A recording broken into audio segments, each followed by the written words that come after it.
right. Welcome All to the right. show, Heather. Hi. Thank you for having me. Oh, of course. So my favorite question to ask is what's your sober date? 4/27/17.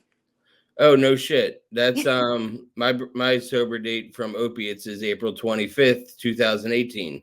Nice. So right when I was getting clean in rehab, you were celebrating 1 year.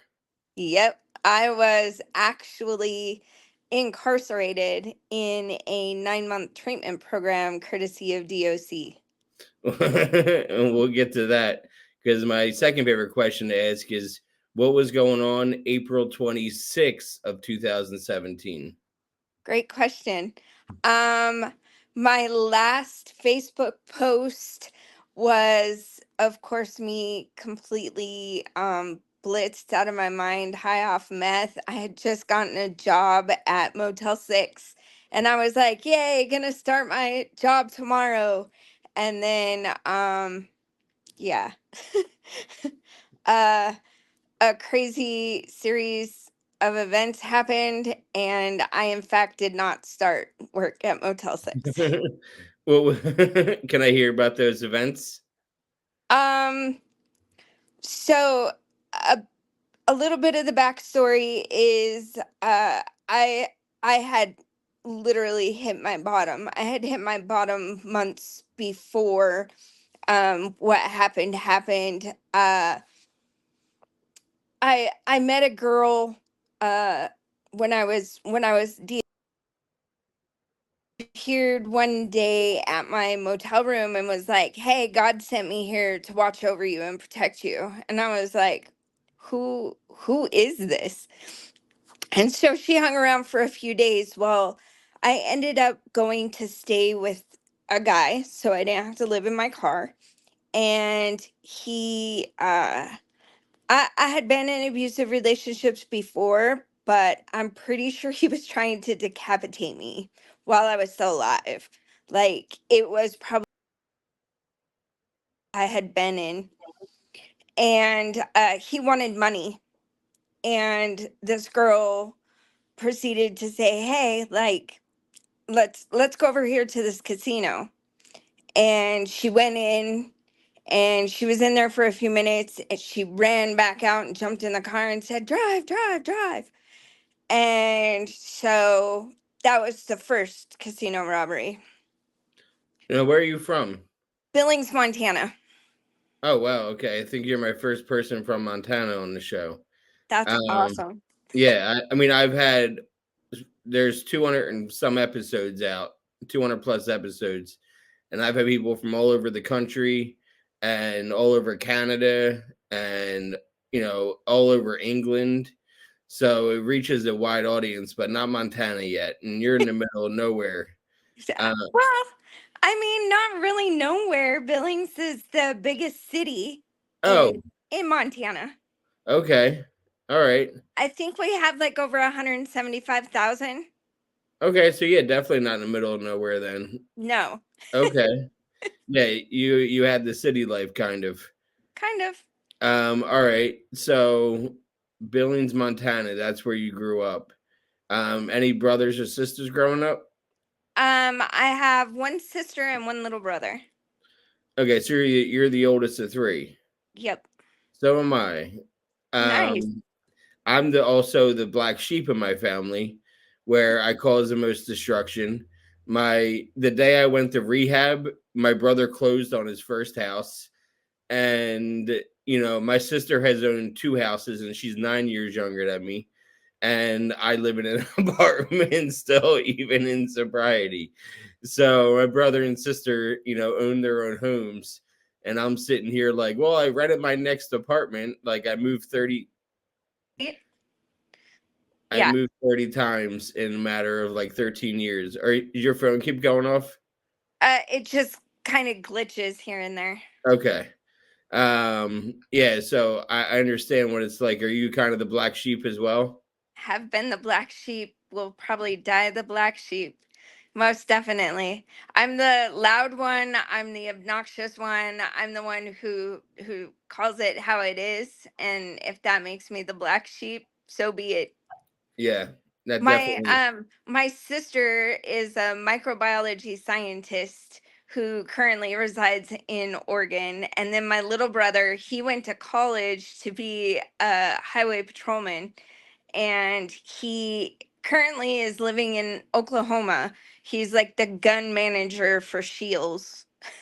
Oh wow. So yeah, did you go Yeah. to college? I attempted to go to college twice. Um Pretty heavily.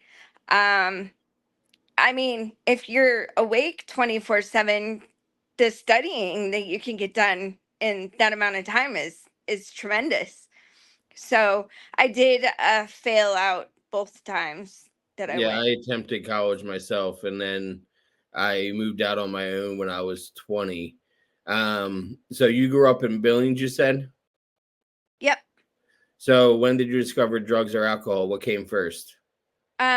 Alcohol for sure. When I was 14, freshman in high school, started drinking, and that was the early 90s back then. So, um, yeah, Hanging out with the older kids? I definitely, most definitely. They didn't have to go to school, so it was like, especially the class that had just graduated, they were partying and doing the college life, and I was like, that seems a lot funner than algebra 1. um, so you drank throughout high school then? Yeah. Were you Yep. like a weekend warrior? uh 7 days a week. Oh, okay. So you were a daily warrior. Yes, most definitely. Were you ever drinking in school? Who didn't?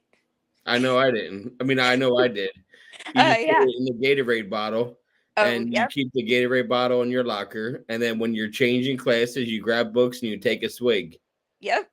Yep, Vodka for sure. yep. Vodka Definitely. and Gatorade go together really well. Very well. I remember I started drinking when I was 11, I think the and first time I drank was Mad Dog 2020, oh grape wow, flavored. the first thing I drank was Captain Morgan's. Ooh, Yeah, okay.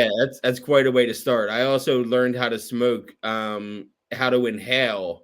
You know how in smoking you have to learn how to inhale, Yep. and I learned how to inhale when I was in 7th grade with a Black and Mild. Ooh, Yeah, so ooh, and that's like 7 cigarettes in one. But I remember that still to this day. I've been smoking cigarettes since for 25 years now. okay. I'm trying to cut back. I'm on Wellbutrin, and that helps a little bit. I've Yeah. noticed yesterday, I noticed during work, I took less cigarette breaks. Good. So it is working better than Shantix did because Shantix gave me really vivid, fucked up dreams. And it really, I already have vivid dreams as it is. I don't need Shantix to make them worse.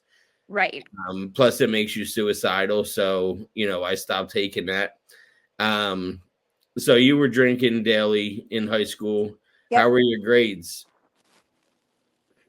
I took my sophomore year over, I think, twice.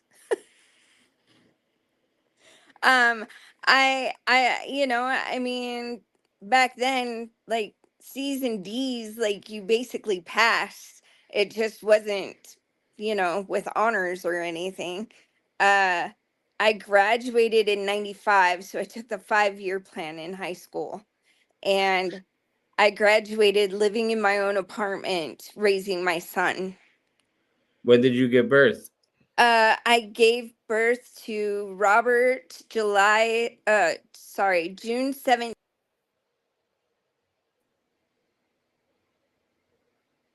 June 17th. 94. Yeah. So you were a senior in high school then.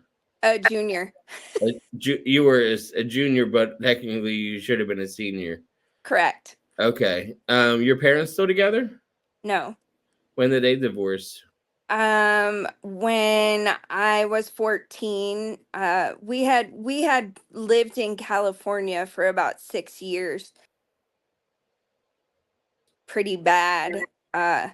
Not the healthiest relationship, but um my sister and I moved up here to live with my grandmother, and they went their separate ways then. Okay, so you were in high school. Did that have anything to do with your drinking? Like, did your drinking escalate after that? Because you had said you started really drinking at 14 daily. Hmm. Did that escalate after they broke up and you had to move in with your grandma? I was that teenager that the hateful teen angst. Yep. You can't tell me what to do. I'll do what I want to do, and I don't care what the consequences are. That was me. Yeah. Rebel. Yeah, You give me rules and I'm going to learn how to break them. absolutely. And If I so, even listen to them. yeah, exactly. So your grandma basically had to raise you and your sister. She did her best. I mean, it worked out for your sister. Yeah, my sister actually ended up going back to live with my dad full time. Pretty much took after my mom. She was a drinker. We were in bars a lot together. I think after I graduated high school was when my mom and I really started like drinking together and partying together. So your mom came back to Billings? Yeah. Oh yeah. Okay. Now, how old was the guy that you gave birth to, like you had a kid with?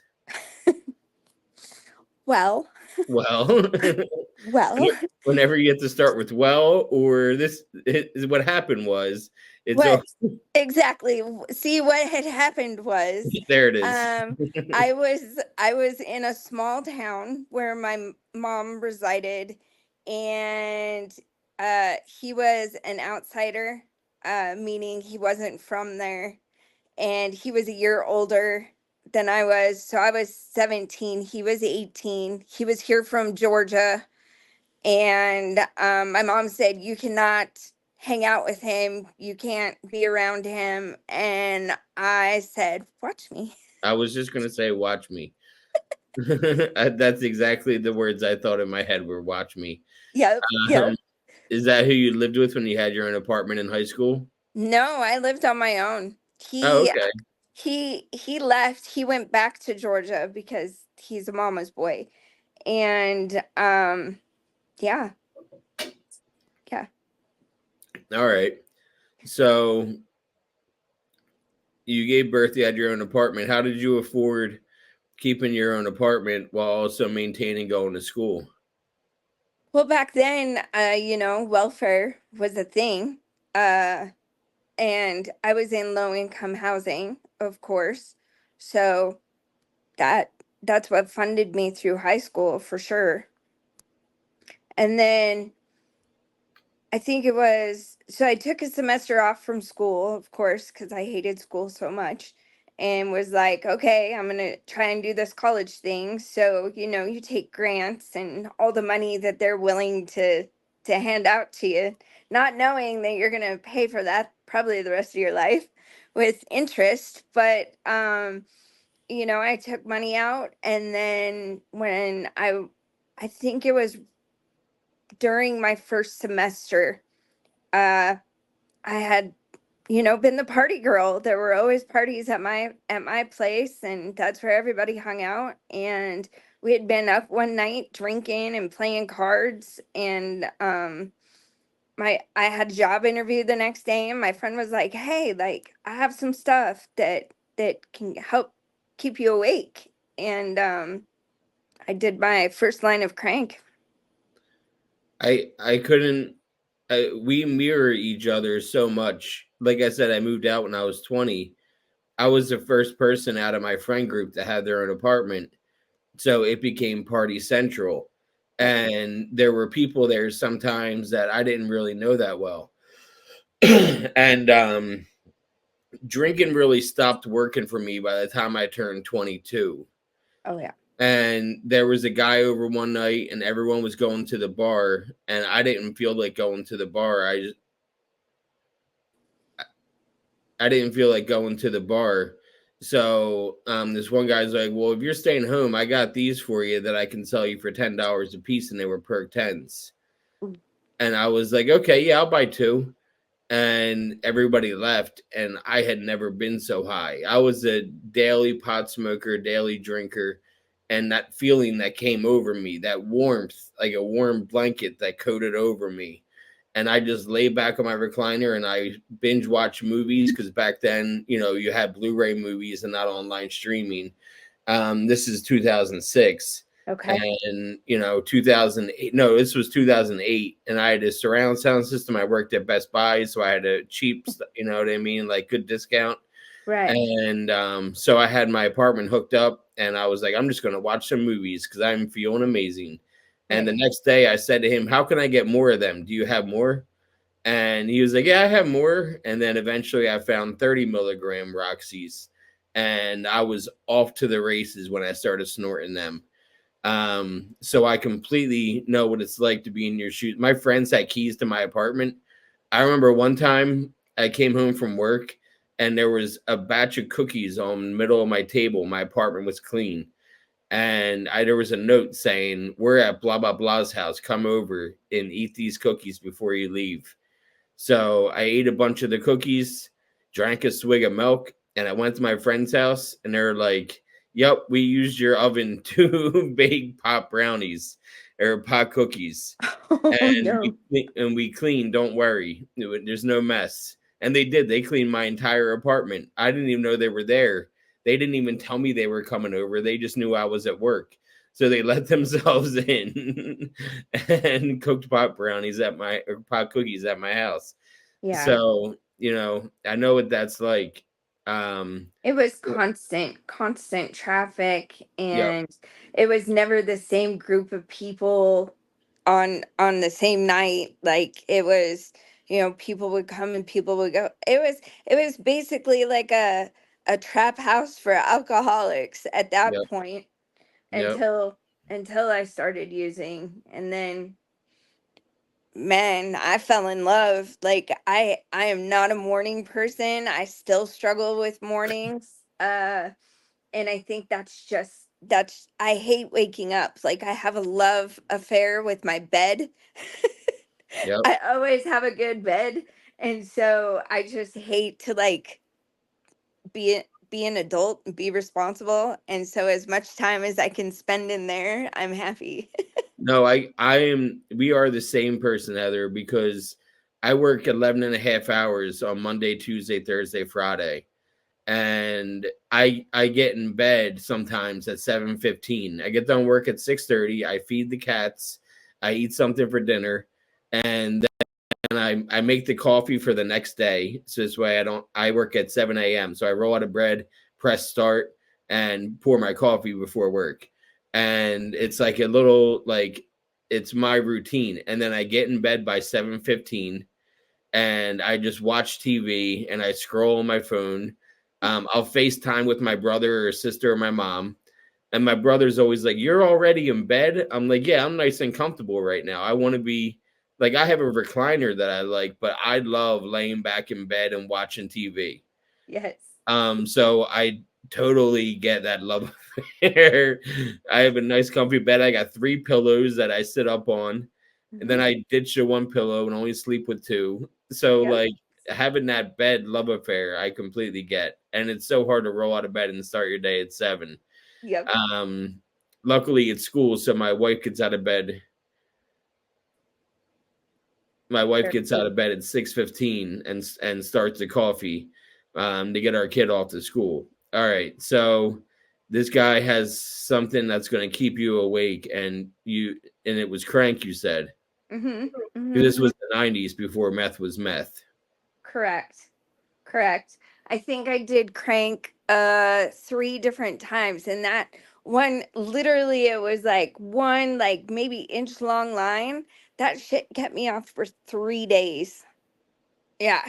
Like back then, like you didn't play around. Like um and man, I found love. Of course, the crash was pretty hard. And that was only, every couple of weekends. Like I didn't start off doing it like right away. And of course, it was just snorting it. I think like the fourth or fifth time I started actually doing meth was my mom had brought me a baggie of some stuff, and it looked like snowflakes. Um she had a friend who was a cook, a meth cooker, and I fell in love. Those little crystals. Were you smoking it? I did start smoking it, yes. And so your mom Back was also, then, back then it was, the old fashioned way. We used tinfoil and light bulbs. yeah. That reminds that you see the One Direction guy, Liam Payne from One Direction. Mm, Did you see his hotel room? no. No, it was just tinfoil all over the place. There was a broken TV, um, a bar of soap. I don't know what that was for. But it had all this like white powder on the ground. It Mm, looked like a crime scene, and it was a crime scene because he died. right. He jumped out of a window, and it's a shame because everybody knows what that exactly. Not everybody, but people like us see that scene, and we're like, "Oh, that's what happened." Yeah. He lost his marbles. Lost his shit. Yeah. Yeah. I Um, mean, I sometimes, like, this point in my recovery, when I'm working my steps and shit, like, sometimes I'll get flashbacks of like stuff that happened way back then.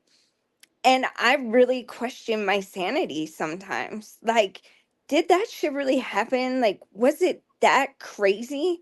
And 95% of the time was, yeah. Yeah, it was. Like, shit can go sideways so fast. you're not wrong. There's a lot of things that I question from my past.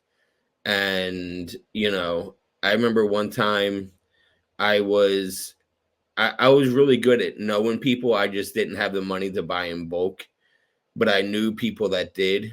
And I had my dealer that sold in pieces. And he said to me, "Do you know anybody where I can get? Because I'm running low." I'm like, "Yeah, actually, I do. It's in Philly."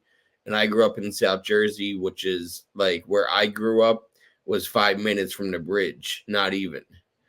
So I took this guy over to Philly, and we pick up like 100 perk 30s.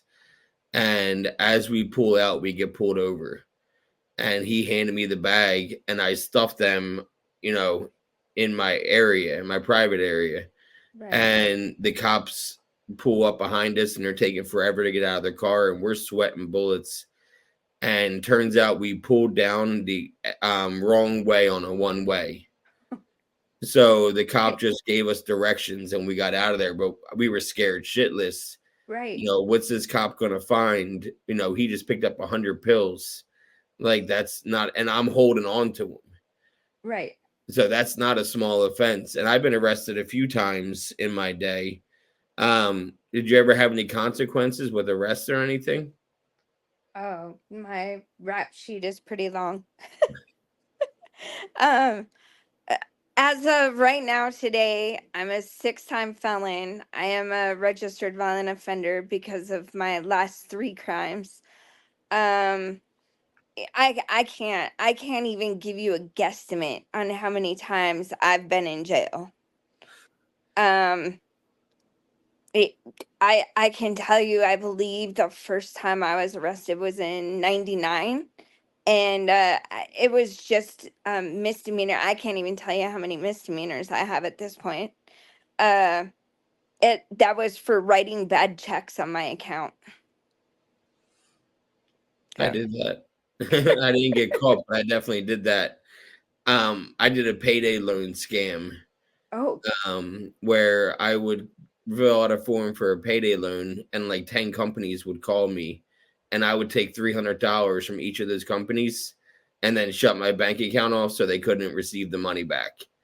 Oh, and I did that like 3 different times. And yeah, I totally get that. I wasn't arrested for that. They threatened, they would call me for money, and they would threaten to call the cops on me. But I knew that they didn't really weren't going to do that, because the cops wouldn't give you a heads up when they're going to arrest you. No cop calls ahead of time.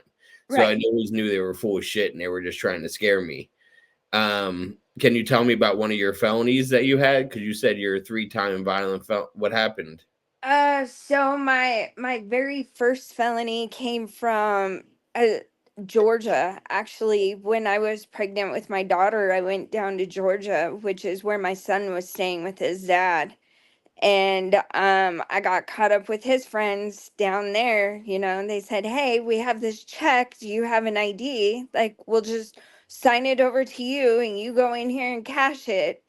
And they had actually been to that business before. So the owner already knew what was up, and they like locked the doors and kept me in there until the cops came.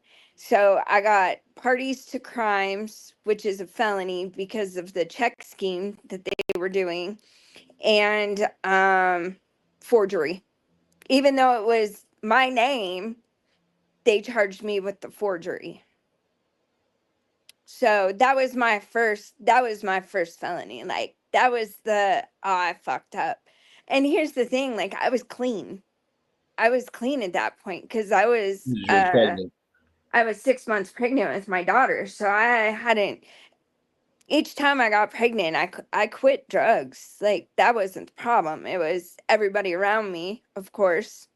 I don't have the best picker when it comes to being around people who are genuine. Not it That's not my issue anymore, but back then like I could run with the roughest toughest people and and be like, "Oh yeah, they'll take care of me," and they always just put me out to dry.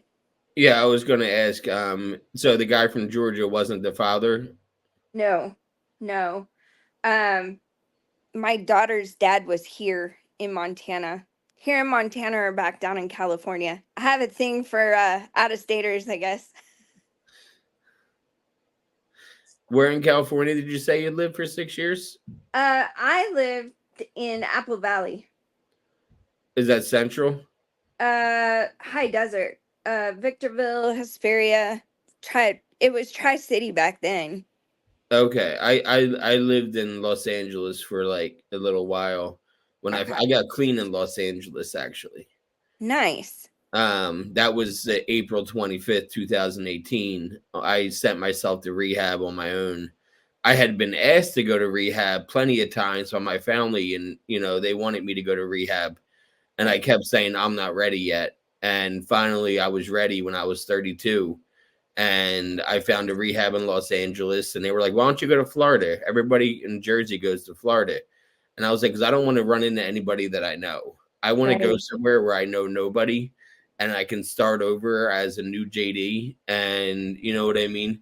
Yeah. So I started over in Los Angeles and became the person I am today. I have a different clean date. I had some relapses since then, but Right. I'm still a one rehab kind of guy because I was introduced to the programs of AA and NA. So Right. when I had my relapses, I knew what I needed to do was just get myself back into meetings again. Right. Right. Um, and I go to NA every day at noon, and I do Gamblers Anonymous on the weekends because I found myself gambling a lot. So I knew exactly what to do to stifle the gambling, which was get into GA. Right. And I do them on the weekends, and they're based out of Vegas because I figured if anyone can stop gambling, it's people in Las Vegas. Right. Right. I've I've I've watched a few of your episodes, so um I know a little bit of your story. Yeah, I've definitely repeated things over time. Yeah. Um, but I find it important because it lets the other person know that they're not alone. Right. For And you for and I sure. have such similar stories, except for we're 10 years apart because I graduated in '05 and you graduated in '95. Correct. So you were in your 40s when you first got clean. I had bouts of clean time.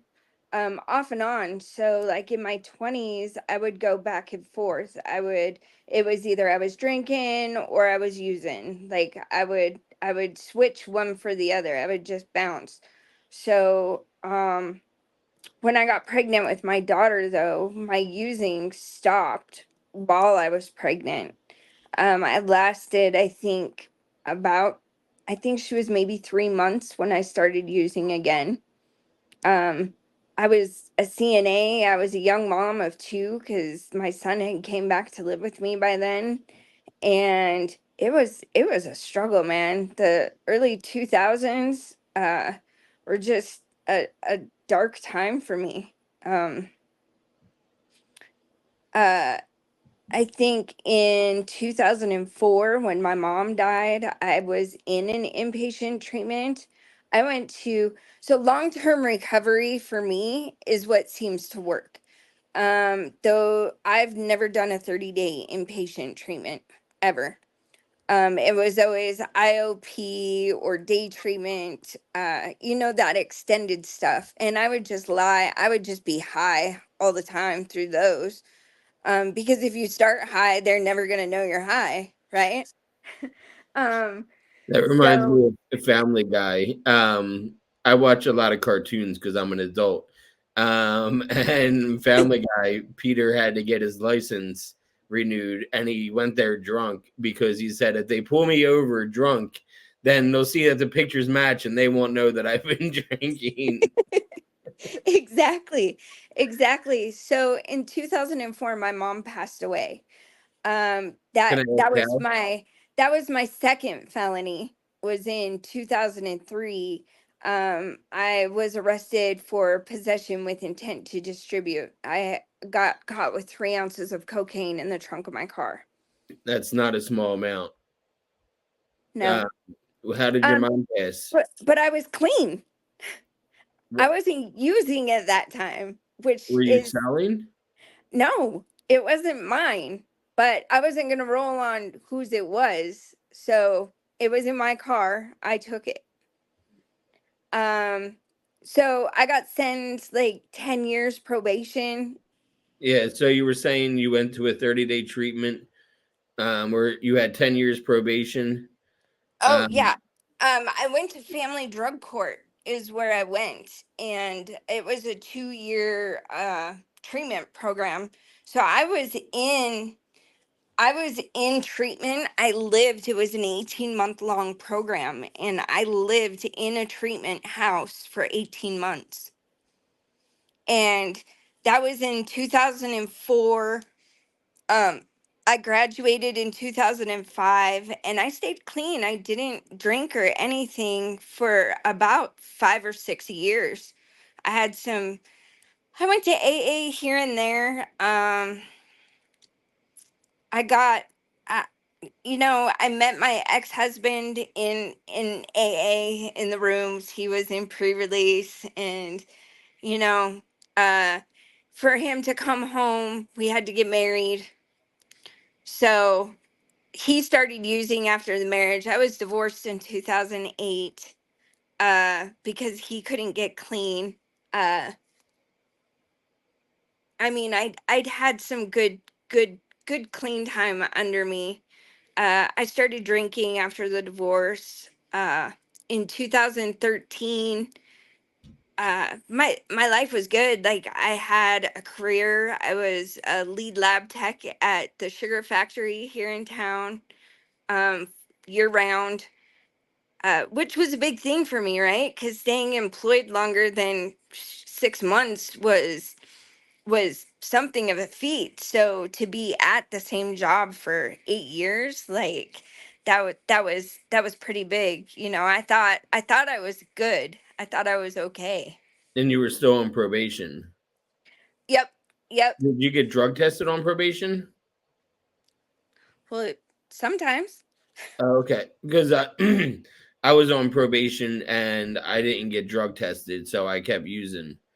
And I went 3 months. I quit smoking weed when I was on probation, because I was worried they were going to give me a random drug test. I continued to use pills every day because at this point I had been doctor shopping, and so I had prescription for my pills. So if I failed a drug test for opiates, all I had to do was show my script or show my bottle, and I would get away with it. So Right. I would have pissed dirty for Xanax or Percocet, and it was fine because I was prescribed it legally. Well, I mean, it was a really shady operation, but I was still prescribed it, and I had a bottle. But it's did your misdemeanors have anything to do, you think, with you getting 10 years? Because that's a pretty lengthy probation. I mean, uh, it wasn't prison, and that's all I cared about. You know, I think maybe in the 2000s they were more focused on meth than they were cocaine over here anyways, because it was the rich man's drug still over here. So they were like, what is going on? Like, she's not known for this. Uh but they didn't press me because they knew I wasn't going to talk. I don't talk to cops. It's a blessing and a curse. Definitely. That now now saying having said that, like, I don't live my life where I don't have to have an interaction with cops. You know what I mean? Um the If it weren't for the police who came and got me, and that's part of the story, and you'll see why I say that. If it weren't for them, I don't know where I would be today. I probably would be dead. So, um something comes along with one being a grown active member of society versus still living the street life and having the street life mentality. What do you mean they came for you? So remembering at the beginning we were talking about the whole robbery thing. Well, we attempted two more times after that, and I did get pulled over and taken to the police station. I wasn't quite ready to go to jail that night. So I kind of left before they could arrest me. And when I say I left, they were in the interrogation room next door with that other girl. And I opened the door and there was no one down the hallway. And so I ran. And I ran down three flights of stairs, also ran out the front door of the city courthouse, and had a lady who was stopped at the stoplight give me a ride, like away from where away from the courthouse. And it was the craziest thing because I just remember being so scared and so terrified. And I was like, hey, like, can you give me a ride? And she's like, where are you going? And I was like, just down here. And she's like, come on, get in. And so I get in and I like scooch like way down in the seat. And she goes, am I going to be in trouble? And I looked at her like seriously, dead face. And I said, they're looking for me, not for you. You made her an accessory to escaping from. You escaped from jail. I basically they hadn't arrested me yet. So they didn't even know I was gone for 45 minutes. Like, they when they realized that I was gone, they sent out a bolo alert across, the 6 o'clock 6 a.m. news. And I mean, it was crazy. It was absolutely insanity. But I was, there's fight, flight, or freeze, and apparently I'm really good at fighting, but not so good because 2 days later they caught me. And I was not a nice person. I was in survival mode when that shit was happening. And I was so lost, man. I was so hopeless, and it was dark. It was really dark. But yeah, when I finally went to court, like, the prosecuting attorney here was not playing with me. She's like, 20. They offered me 25 years women's prison for each charge. Yeah, I was looking at a 75-year prison sentence. They were like basically done with me. They were like, okay, like you've gone from this to this to this, like you you're done. And thank God, this it's so crazy how it's full circle, because my lawyer was a private attorney who had also like sat in as a prosecuting attorney and sat in as a judge at one point. Like, this man is just an amazing man, and he took my case from the public defender's office, and he fought for me, man. He told him my story. Thank God for my aunt, who is my mom's surviving family member, and she wrote like a 3-page letter to the judge, explaining like everything that had happened the past few years. And they let me go to treatment at this minimum security prison for 9 months. And when I tell you that, as horrible of an experience as it was, like literally I cried every single day for 9 months. Feeling, one, but two, it gave me time away from everyone and everything to really fix and face what I was running from. And so, I work at a treatment center, and it these 30-day programs, man, they're just not working. It's not enough. I work at one of the top leading treatment facilities in the state of Montana, and we're doing our best. Times are changing, and I try to let my light shine and give hope that, hey, as dark as it may be today, you can have a good, clean life. Yeah. um there's Yeah, a lot of 30 days. It depends on how much they want to be there, right? Because like correct. I did a 30-day treatment, and it worked for me because I wanted it to work for me.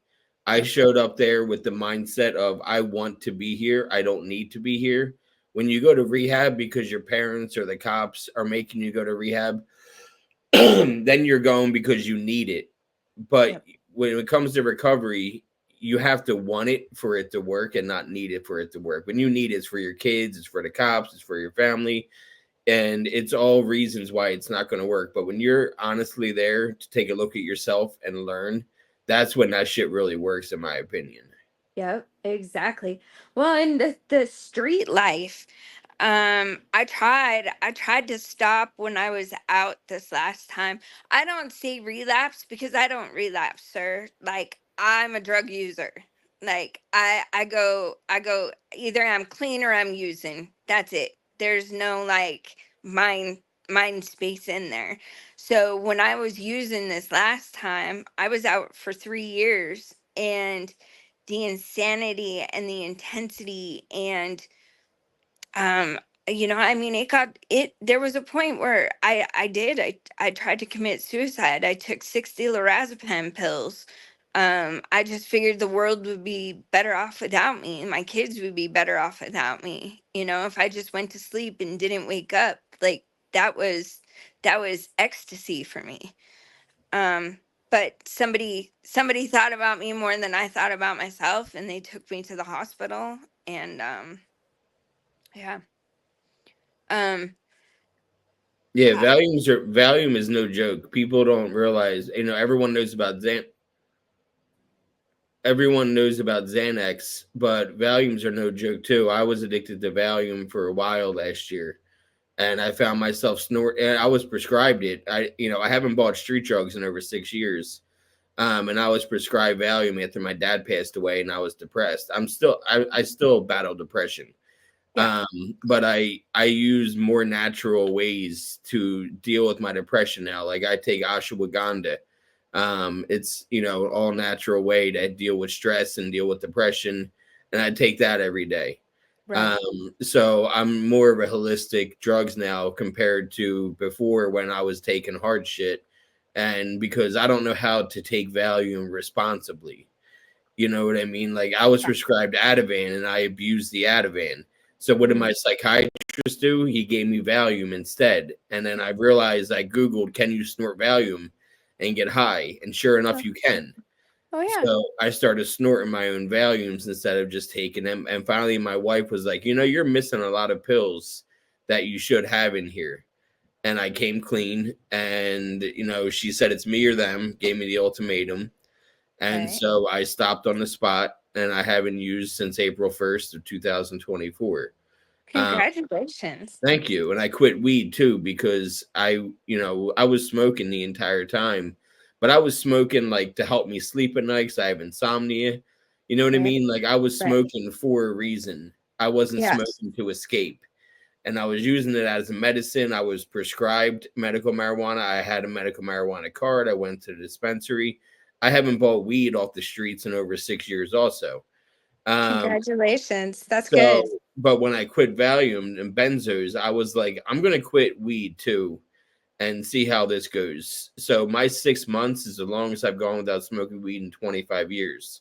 Hell yeah. So, there's Here's definitely. here's the thing when it comes to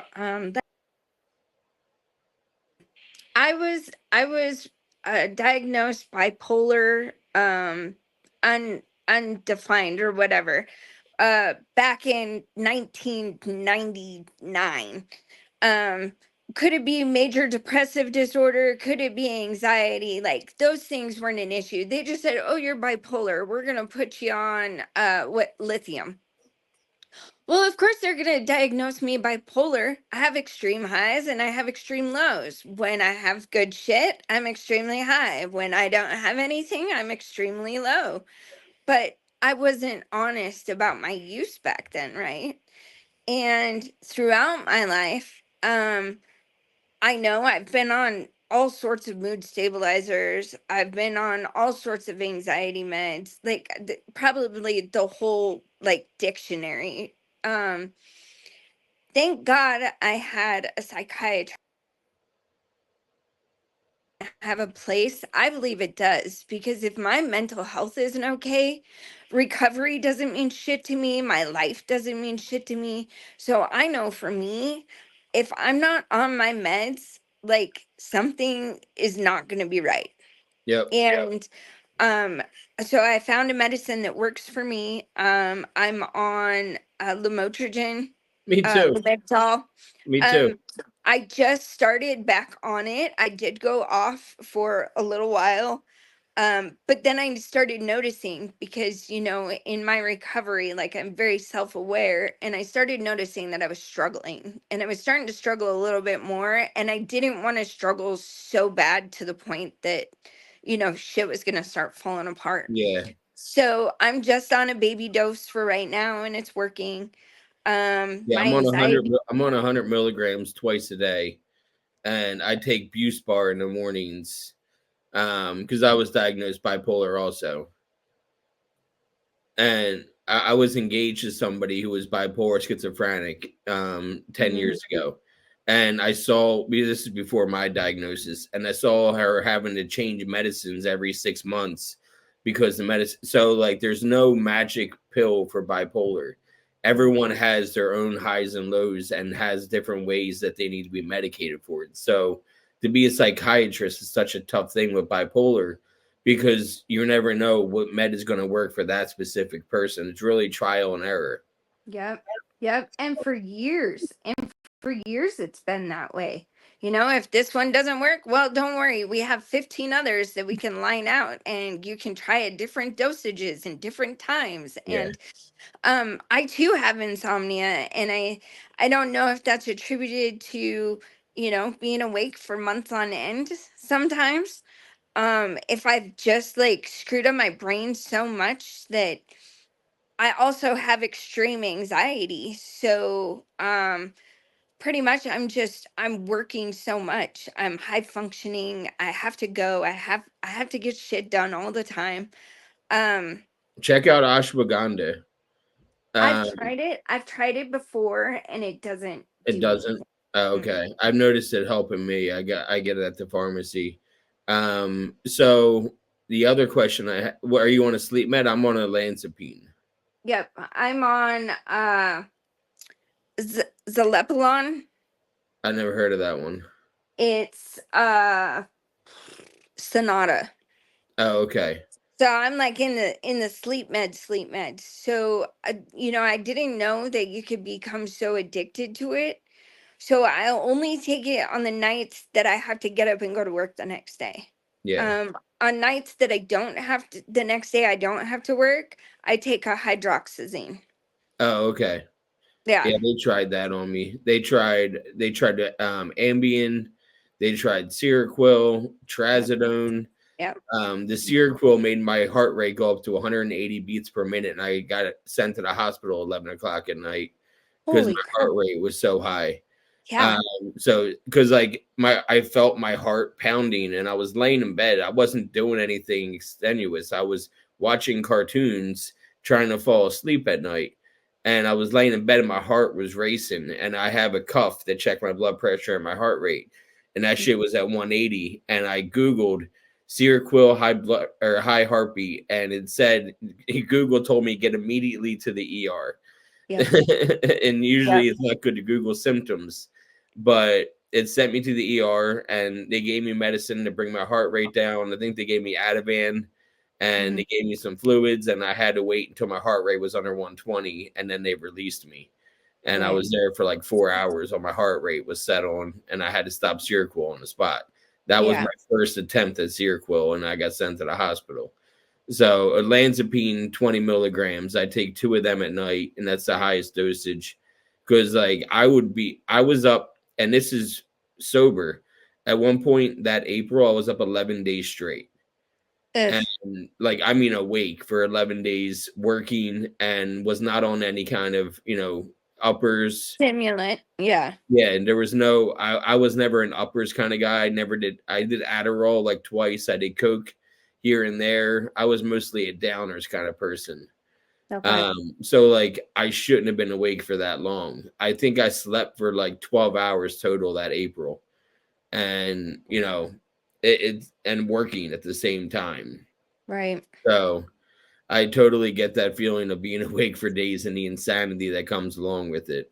Oh, yeah. I mean, here's the thing, like with meth addicts especially, especially those of us in recovery, I think our spirituality, there's something about the spiritual aspect of it.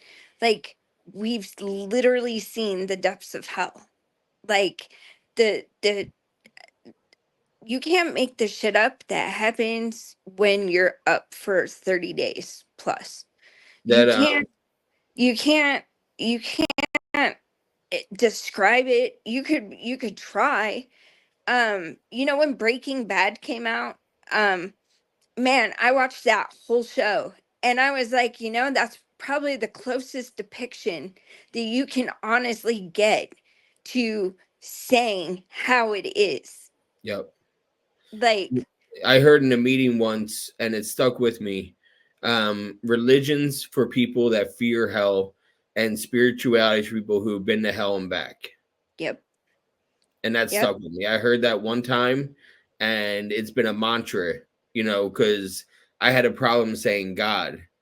And, mhm, I grew up Catholic and going to church, and I abandoned that in 2002 when I was 16. That's when all the scandals were coming out about priests and kids. So that was my excuse to say, see ya, God, bye yeah, bye.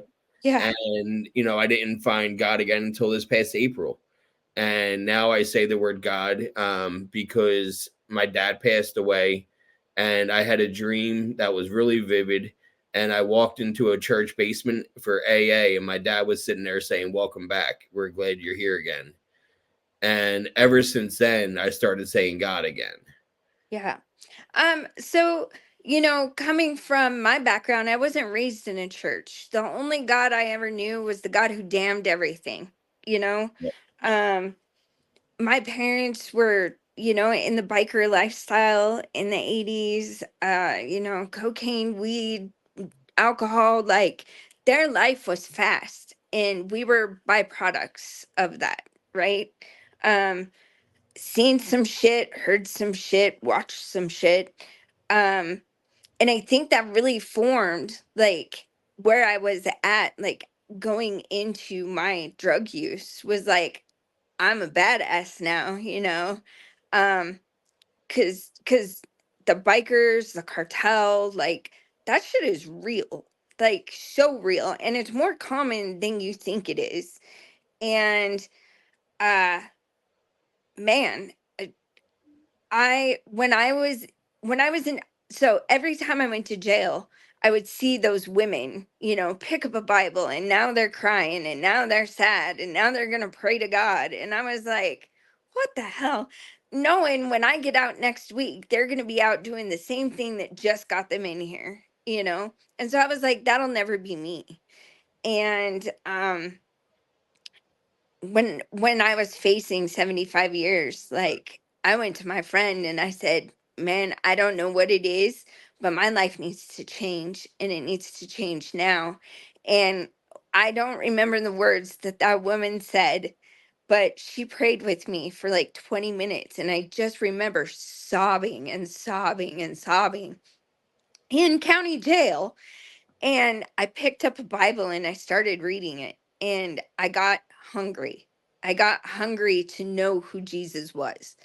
And so when I was in treatment, uh, they started bringing in Celebrate Recovery and Bible studies and stuff like that. And I just dug in. And so my foundation for my recovery now is our Lord Jesus Christ. That's my savior. I'm not ashamed to say God. I do, however, in my recovery, my recovery and my the way I've changed, my program is spiritual, not religious. I save church for church and my recovery is spiritual. Um I believe God created everything, but I'm in touch with everything in nature. uh Water, hikes, mountains, trails, streams, like you name it, like I see God everywhere.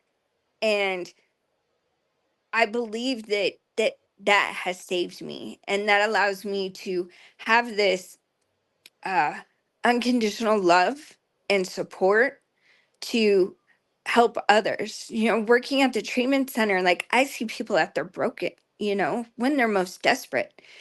That keeps me clean because hands down, honestly, I don't know if I have another recovery left in me.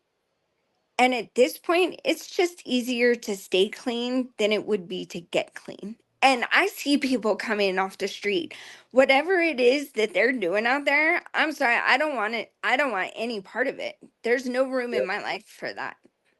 Scares the shit out of me. Yeah. A relapse scares me, you know.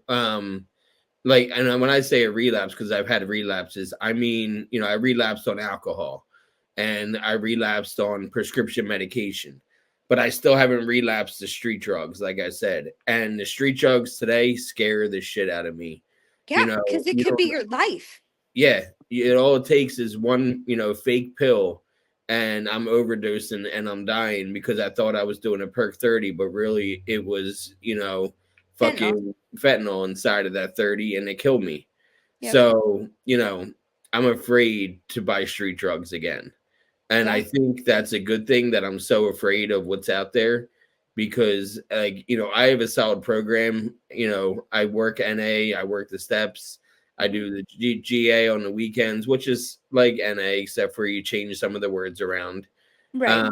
And I do this podcast, and you know, I talk to another alcoholic, and that's basically a mini meeting.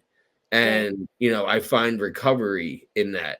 When I had my Mhm. relapse with prescription medications last year, I took off 3 months from recording because I felt that I would have been disingenuous to talk recovery when I was still a month, 2 month, 3 month. After my 3 months, my therapist was like, "I think it's time for you to start doing your podcast again because that's going to help you." And she Right. was right. And so I dove right back into it again. And I want to thank you for coming Absolutely. on and Yeah. being so open about your story because I know it's hard to like relive some of those things again. Um, here's the thing is I've found that the more you talk about it, um, through therapy, through another addict, the less hard it gets, right? For me it's healing. When I share my story or I share things that I've gone through, that's therapy. That's Yep, that human connection that as an addict I was hidden. I would hide, I would disappear, I would go away, nobody would know where I was yep. because I isolated, because I knew what I was doing was wrong, and I didn't want anybody to see me like that. Yep. No, you're absolutely right. The more you talk about something, the more real it is, the more you're keeping that, you're not forgetting your past. When you Correct. forget your past, and what do they say about history? Those who don't know history are doomed to repeat history. Exactly. And I feel like if we talk about it all the time, it holds less power over us and Right. it makes recovery a lot easier, like you said. So, I couldn't agree more with what you just said. So, Exactly. thank you again, It's Heather. I really appreciate it. Yeah, no, thank you for having me on. All right. Well, I'll talk to you soon. Okay, sounds All right. good. Have a Thank good day. you. You too. Bye Bye bye. bye.